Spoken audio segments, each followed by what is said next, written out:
हरियाणा में विधानसभा चुनाव से पहले जैसे ही टिकटों का बंटवारा हुआ है, वैसे ही अब इस्तीफों का दौर भी बड़ा तेज हो गया है। इस समय सबसे अहम जो इस्तीफा दिया गया है, जहां कई मंत्रियों की तरफ से जिनकी टिकट काट दी गई है, हरियाणा में जैसे ही कल उम्मीदवारों की घोषणा की गई है, उसमें से लगातार जो है इस्तीफे दिए जा रहे हैं। हिसार से सबसे जिसको रिचेस्ट विमेन कहा जाता है, नवीन जिंदल की मां सावित्री जिंदल ने अब निर्दलीय चुनाव लड़ने का ऐलान कर दिया है। उनकी टिकट काट दी गई है। हालांकि क्यास लगाए जा रहे थे कि सावित्री जिंदल को हिसार से टिकट दी जाएगी, लेकिन जैसे ही सावित्री जिंदल की टिकट कटती है तो उनके चाहने वालों के, यानी कि उनके जो समर्थक हैं, उनके घर के बाहर बड़ा जमावड़ा लगा देते हैं, जिसके ठीक बाद वो दिल्ली पहुंचती है। और दिल्ली पहुंचते ही टिकट का जब उनका कट हो जाती है, उम्मीदवार से नाम हट जाता है, तो उसके बाद जो है वो निर्दलीय चुनाव लड़ने का ऐलान कर देती हैं। सावित्री जिंदल की बात की जाए तो उन्होंने पॉलिटिक्स में एंट्री जो है वो 2005 में की थी, जब उनके पति ओम प्रकाश जिंदल का जब निधन हो गया। तो उसके बाद उपचुनाव में वो बड़ी जीत हासिल करती हैं। तब वो कांग्रेस सरकार में थी।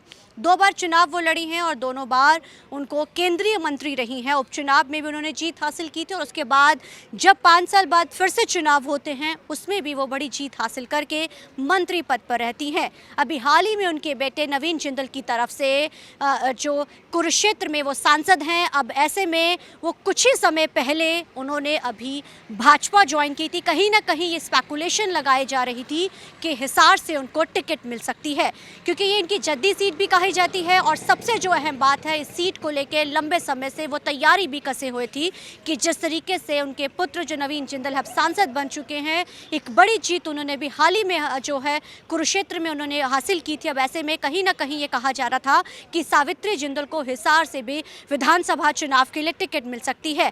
टिकट कटते ही सावित्री जिंदल की तरफ से नकार दिया जाता है कि वो अब निर्दलीय चुनाव लड़ेंगी। हालांकि कहीं ना कहीं ये प्रेशर जरूर बनाया जा रहा है। उनके जो कार्यकर्ता हैं, वर्कर्स हैं, वो लगातार ये कह रहे हैं कि वो चुनाव लड़े और एक बड़ी जीत हासिल करे। अगर वो चुनाव इस बार लड़ती हैं, निर्दलीय चुनाव का उन्होंने जिस तरीके से ऐलान किया, तो उनका जो इस बार मुकाबला रहेगा, चौतरफा मुकाबला होने वाला है। क्योंकि भाजपा की तरफ से लंबे समय से इस सीट पर चुनाव लड़ते आ रहे, उनके साथ उनका बड़ा मुकाबला रहेगा। जेजेपी और इनेलो के साथ भी उनका बड़ा मुकाबला रहने वाला है। इस बार हिसार सीट इसलिए भी बड़ी हॉट मानी जा रही है क्योंकि लगातार इस सीट को लेकर कई तरीके के नाम थे और पिछले लंबे समय से जो भाजपा इस सीट पे अपना काबिज हो रखी है। हालांकि अगर कांग्रेस की बात की जाए तो अभी कांग्रेस की तरफ से कई सीटों पर, क्योंकि उन्होंने अभी उम्मीदवारों की घोषणा नहीं की है, अभी सिर्फ और सिर्फ भाजपा की तरफ से कल देर रात एक लिस्ट जारी की जाती है, जिसमें 67 टोटल जो उम्मीदवार हैं। और उम्मीदवारों के बाद उन्होंने कई विधायक जो मौजूदा कैबिनेट मंत्री हैं और विधायक हैं, उन पर दाव दोबारा से खेला है। हालांकि कई मौजूदा विधायकों की उन्होंने टिकट भी इस बार काटी है, जिसके चलते कई नाराजगियों का दौर जो है और इस्तीफों का दौर वो शुरू हो चुका है। अब ऐसे में देखना बड़ा अहम रहेगा कि जिस तरीके से सावित्री जिंदल, जिसको कि अब हिसार से निर्दलीय चुनाव लड़ने के लिए उसने ऐलान कर दिया है, इस निर्दलीय चुनाव में क्या वो जीत हासिल करती हैं, क्योंकि भाजपा के साथ कड़ी टक्कर मानी जा रही है। भाजपा उम्मीदवार की बात की जाए तो उनकी तरफ से भी जो इस बार जो कमल गुप्ता को जो है डॉक्टर हैं, पहले से ही मौजूदा विधायक हैं, उनको जो है सीट दी गई है। और कमल गुप्ता इसलिए भी बड़े स्ट्रांग माने जाते हैं क्योंकि कहीं ना कहीं उनका कद रहा है, लंबे समय से वो सीट पर हैं और लंबे समय से वो जुड़े भी हुए हैं और भाजपा में रहे हैं। अब ऐसे में क्या सावित्री देवी जब इस सीट पर चुनाव लड़ती हैं निर्दलीय रूप में, तो क्या वो बड़ी जीत हासिल कर पाती हैं?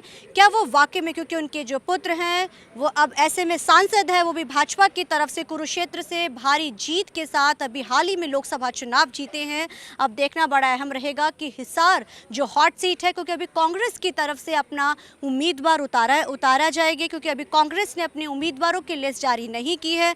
अब ऐसे में देखना बड़ा अहम रहेगा कि हिसार सीट पे सावित्री देवी अगर चुनाव लड़ती हैं, निर्दलीय चुनाव जो लड़ने जा रही हैं, वो किस तरीके से जीत हासिल करती हैं, क्या समीकरण तैयार किए जाते हैं, ये देखने वाली बात रहेगी। कैमरामैन अलजिंदर के साथ चंडीगढ़ से TV9 के लिए अमनप्रीत कौर।